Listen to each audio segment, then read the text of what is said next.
ओम शांति। आज के बाबा के 5 तारीख के महावाक्य हैं। आज बाबा ने कहा, अविनाशी ज्ञान रत्न जो बाबा से मिलते हैं, बाबा ने कहा ये दूसरों को दान देने हैं। ज्ञान रत्न दान करेंगे तो बाबा ने कहा इसकी रेश करनी है कि हम कितने ज्यादा से ज्यादा ज्ञान रत्न बाबा के दूसरों को बांटें। और बाबा ने कहा श्रीमत पर चलना है। जो बच्चे श्रीमत पर चलते हैं, बाबा ने कहा वो आगे बढ़ते हैं, उनका नंबर आगे है। और जो श्रीमत में मनमत मिक्स कर देते हैं, बाबा ने कहा उनका नंबर पीछे हो जाता है। बाबा किसी को आगे और पीछे नहीं करते। हम अपने ही कारण से मनमत और श्रीमत को ऐड करने से ही पीछे वाले आगे हो जाते हैं और आगे वाले पीछे हो जाते हैं।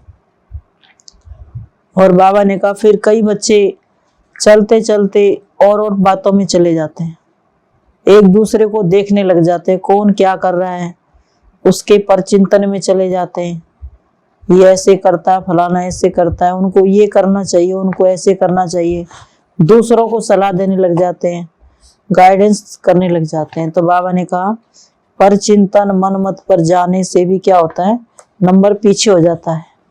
तो हमें सोचना है कि हमें कहाँ जाना है, आगे जाना है या पीछे। जब हम ये सोचेंगे, हर रोज याद रखेंगे, तो फिर हम श्रीमत और मनमत का भी ध्यान रखेंगे कि हमें कौन सी मत पे चलना है। तो आज के बाबा के महावाक्य हैं। बाबा ने कहा मीठे बच्चे, ज्ञान सागर बाप से तुम बच्चों को जो अविनाशी ज्ञान रत्न मिलते हैं, उन ज्ञान रत्नों का दान करने की रेश करनी है। फिर बाबा ने कहा माला में नंबर आगे व पीछे होने का मुख्य कारण क्या है, प्रश्न है पूछा बाबा ने। तो श्रीमत में बाबा ने कहा उत्तर में श्रीमत की पालना, जो श्रीमत को अच्छी तरह से पालन करते हैं वह नंबर आगे आ जाते हैं, और जो आज अच्छी पालना करते हैं कल देह अभिमान के बस श्रीमत में मनमत मिक्स कर देते हैं, वह नंबर पीछे चले जाते हैं। कायदे अनुसार श्रीमत पर चलने वाले बच्चे पीछे आते भी आगे नंबर ले सकते हैं। कायदे से चलते हैं, बाबा ने कहा बच्चे पीछे होते भी आगे जा सकते हैं। गीत रात के राई थक मत जाना, सुबह की मंजिल दूर नहीं। ओम शांति। बाप दादा दोनों कहते हैं ओम शांति, दोनों का स्वधर्म ओम शांति। तुम बच्चों के अंदर में भी रहना चाहिए, निकलना चाहिए अंदर से कि ओम शांति, माना अहम आत्मा शांत स्वरूप, अहम आत्मा का स्वधर्म शांति है। अभी हम जाते हैं शांति धाम। पहले पहले हमको बाबा शांति धाम में ले जाएंगे। पहले पहले कौन जाएंगे, जितना जो याद करेंगे वह जैसे दौड़ी पहनते हैं। अभी तुम आत्म अभिमानी बनते हो, इसमें बहुत मेहनत लगती है। आधा कल्प से बाबा ने कहा तुमको रावण ने देह अभिमानी बनाया है। अभी बेहद का बाप परम पिता परमात्मा हमको देह अभिमानी बना रहे हैं और अपने घर का रास्ता बता रहे हैं। जो घर का मालिक है वही रास्ता बताते हैं। बाबा ने कहा वही बता रहे हैं, दूसरा कोई और रास्ता मनुष्य और कोई रास्ता बता न सके। कायदा ही नहीं है, एक ही बाप आकर के बतलाते हैं। उनका नाम ही है दुख हरता सुख करता। तो दुख से लिबरेट करने वाला, जिसकी महिमा भी है, भक्ति मार्ग में गाते आते हैं। ऐसे नहीं कि सतयुग में आत्मा ऐसे करती है कि हमको बाप ने दुख से छुड़ा करके सुख धाम में भेजा है। नहीं, यह ज्ञान अभी मैं तुमको समझाता हूँ। ये ज्ञान का पाठ अभी चलता है, फिर यह पाठ पूरा हो जाता है, फिर पाठ प्रारब्ध शुरू हो जाती है।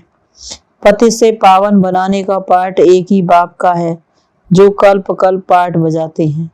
तुम जानते हो हम आधा कल्प पावन थे, फिर रावण राज्य में आकर नीचे उतरते आते हैं। कला कमती होती जाती है। भारत में ही देवी देवताओं का राज्य था। बाबा ने कहा 16 कला संपूर्ण निरवकारी थे, फिर उन्हों को पुनर्जन्म लेते लेते नीचे आना है। कला कमती होती जाती है, परंतु यहाँ वह मालूम नहीं रहता है कि ये सारा ज्ञान अभी तुम्हारी बुद्धि में है। बाबा ने कहा सतयुग में ये ज्ञान नहीं होता है कि हमें नीचे उतरना है, अभी तुम्हारी बुद्धि में ये ज्ञान है। पावन देवी देवताएं पतित कैसे बनते, आओ तो हम 84 जन्मों की कथा सुनाए। 84 के चक्र की ये सत्य कथा है। वह तो झूठी कथा सुनाते हैं, चक्र की आयु लंबी चौड़ी बता देते हैं। ये 84 के चक्र की कथा सुनने से तुम चक्रवर्ती राजा रानी पद पाते हो। यह गुह्य बातें हैं, सन्यासी आदि नहीं जानते। उनका धर्म ही अलग है। पहले माँ बाप पास जन्म लेते हैं, फिर मंदिर आदि में जाकर पूजा करते हैं। फिर जब वैराग्य आता है तो घर बार छोड़ चले जाते हैं।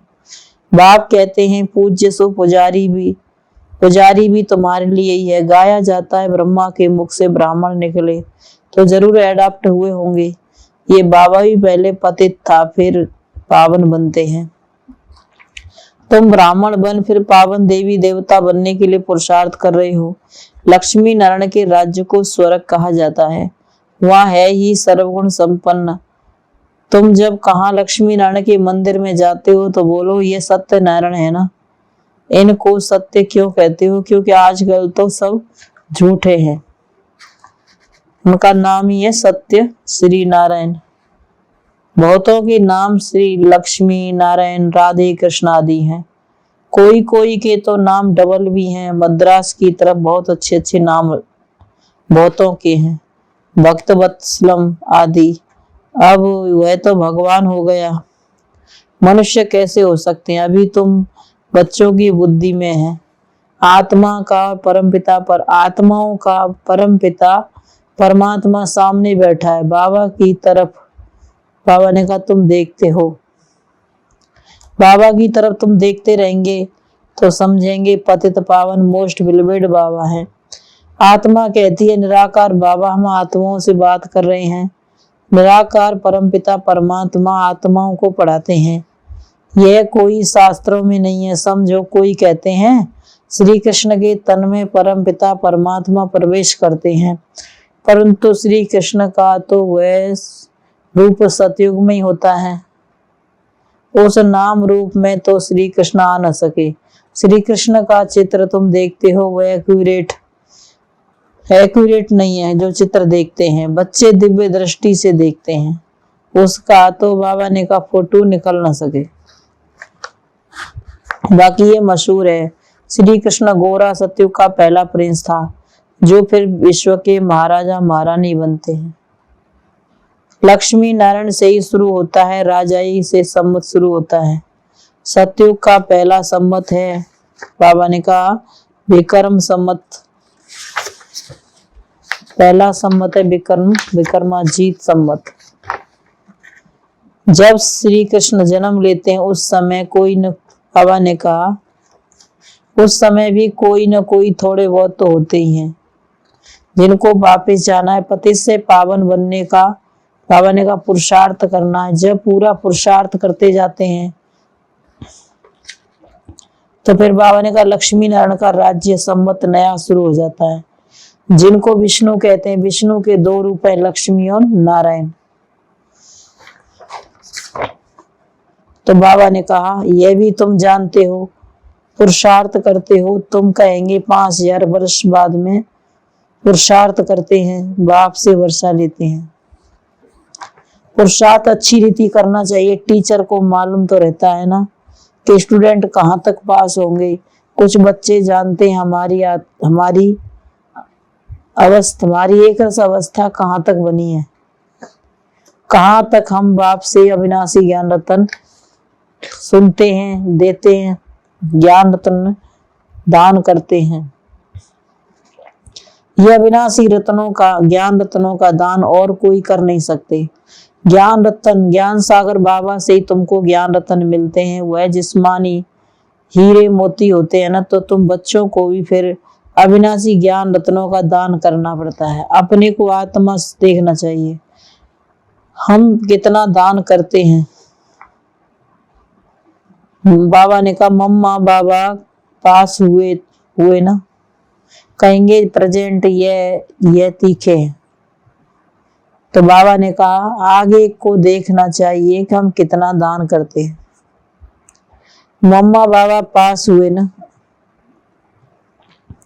तो प्रेजेंट में तीखे हैं। आगे जो माला बनते हैं वही फिर अभी माला, बाबा ने कहा अभी माला है। तो बहुत तो फर्क पड़ जाता है। 4-5 नंबर वाले दाने बाबा ने कहा जो फिर मर गए।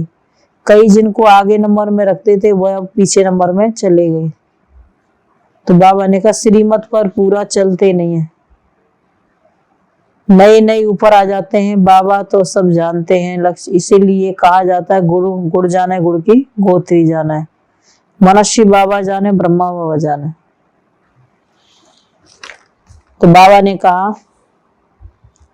बाबा बतलाते रहते हैं आगे तुम्हारी अवस्था अच्छी थी, अब नंबर पीछे चला गया, क्योंकि कायदे अनुसार श्रीमत पर नहीं चलते हो, अपनी मत पर चलते हो। कोई भी पूछ सकते हैं कि बाबा इस हालत में हम क्या करें, शरीर छूट जाए तो क्या गति होगी। गीता में कुछ अक्षर ये हैं, आटे में नमक मिसल है ना, सब पुरुषार्थ करते रहते हैं।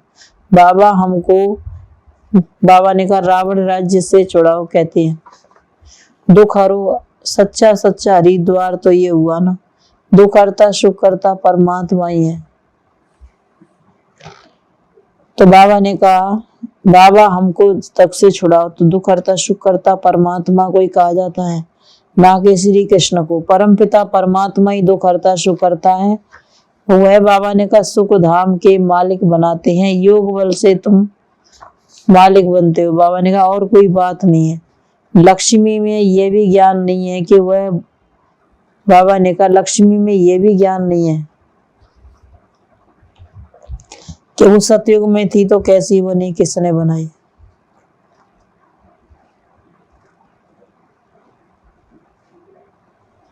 तो बाबा ने कहा बाप ही ये आकर के योग सिखलाते हैं। बाबा कहते हैं मैं ज्ञान का सागर हूँ, महिमा करते हैं ना, ज्ञान का सागर है, सुख का सागर है, पतित पावन है। जरूर ज्ञान का ही वर्षा करते होंगे। पहले बाप कहते हैं मामेकम याद करो, और फिर किसको याद करना ज्ञान है। सृष्टि के आदि मध्य अंत का ज्ञान बाप ही सुनाते हैं, योग के लिए ही शिक्षा देते हैं। तो बाबा ने कहा और सब योग उल्टी शिक्षा देने वाले हैं, उनको जिस्मानी योग कहा जाता है। शरीर को तो ठीक करने के लिए योग सिखाते हैं, यह है फिर रूहानी योग। यह राजयोग की राजाई। बाबा ने कहा यह राजयोग की बात कहीं और नहीं है, सिवाय बाप के और कोई राजयोग सिखला न सके। जानते ही नहीं है तुम, यह राजयोग सीखते हो फिर चले जाएंगे, सीखते सीखते चले जाएंगे, राज्य करेंगे राजाई। तो बाबा ने कहा राजयोग के लिए चित्र भी अब तुम बच्चे बनाते हो समझाने के लिए, सो भी कोई, बाबा ने कहा देखने से समझ में आ सके। कोई की तो समझ में आ भी नहीं सकता देखने से इन चित्रों को। बाबा ने कहा समझाना पड़े, यह राजयोग ब्रह्मा द्वारा राजयोग सीखकर जाए नर से नारायण बनते हैं। कोई कहते हैं हमारी बुद्धि को खोलो। बाबा क्या करे, तुम याद करते रहो और तुम पूरा पढ़ो तो बुद्धि खुल जाएगी। बाबा ने कहा याद करो, पूरा पढ़ो तो बुद्धि पूरा खुलेगी। बच्चों को सिखलाया जाता है बाबा को याद करो, मम्मा कहो वह जरूर योग। बाबा ने कहा मम्मा कहो जरूर, कहेगा तब तो सीखेगा ना, बिगर कहे सीखेगा कैसे, बिगर कहे सीखेगा कैसे। इसीलिए बच्चों को का मुख खुलवाया जाता है, मेहनत करनी है। दूसरों को बाबा ने कहा ज्ञान सुनाने की, बाबा के परिचय देने की मेहनत करनी है। बाप का परिचय देना, वह ऊंचे से ऊंच भगवान है, सबका रचयिता, उनसे ही हमको वर्षा मिलना है। फिर बाबा ने कहा रावण राज्य में वर्षा गवाते गवाते नरक बन जाता है। देवताएं पावन थे फिर पतित बने हैं, फिर पतित पावन बुलाते हैं, कहते हैं मुझे याद करो तो विकर्म विनाश होंगे, और कोई उपाय नहीं है। योग अग्नि से विकार रूपी खाद निकल जाएगी। याद करते करते तुम बाप के गले का हार बन जाएंगे। घड़ी घड़ी बोलने की प्रैक्टिस करो। तो सिर्फ कहना थोड़ी है, बाबा मुख खुलता नहीं है। श्रीमत पर चल, जितना याद करेंगे उतना ऊंच पद पाएंगे। तो श्रीमत पर नहीं चलेंगे तो ताला बंद हो जाएगा, तीर लगेगा नहीं, खुशी का पारा चढ़ेगा नहीं। अपनी मत पर बाबा ने कहा चलेंगे तो बाबा कहेंगे ये तो रावण मत है। बहुत देह अभिमानी बच्चे हैं जो मुरली भी नहीं पढ़ते, जो पढ़ते मुरली ही नहीं पढ़ते तो वह क्या ज्ञान देंगे। अनेक प्रकार की नई नई पॉइंट्स निकलती रहती हैं। देह अभिमानी बनने का बाबा ने कहा पुरुषार्थ करना चाहिए। इस पुरानी देह को भी छोड़ना, ये तो मरा हुआ चोला है। ऐसे ऐसे अपने साथ बातें करते रहना है। कोई की सर्विस छिप नहीं सकती, कोई खामी है तो वह भी छिपती नहीं है। माया बड़ी शैतान है, अनेक प्रकार के उल्टे काम कराती रहती है। कोई भूल हो जाए तो फौरन बाबा से क्षमा मांगनी चाहिए। अंदर बात बाहर बहुत साफ होना चाहिए। बहुतों में देह अभिमान बहुत है। बाबा ने समझाया कभी कोई से भी सर्विस नहीं लो, अपने हाथ से भोजन आदि बनाओ। रूहानी जिस्मानी दोनों सर्विस करनी है। बाबा ने कहा बाबा की याद में रह किसको दृष्टि देंगे तो बहुत मदद मिलेगी। बाबा खुद प्रवेश कर सर्विस में बहुत मदद करते हैं, यह समझते हैं हमने किया। बाबा ने कहा बाबा किसी के द्वारा किसी को साक्षात्कार करा देते तो करने वाले समझते हैं गुरु ने फलाने ने कराया, और फिर कराने वालों को भी अहंकार आ जाता है कि हमने कराया। कभी कोई भी सर्विस बाबा ने कहा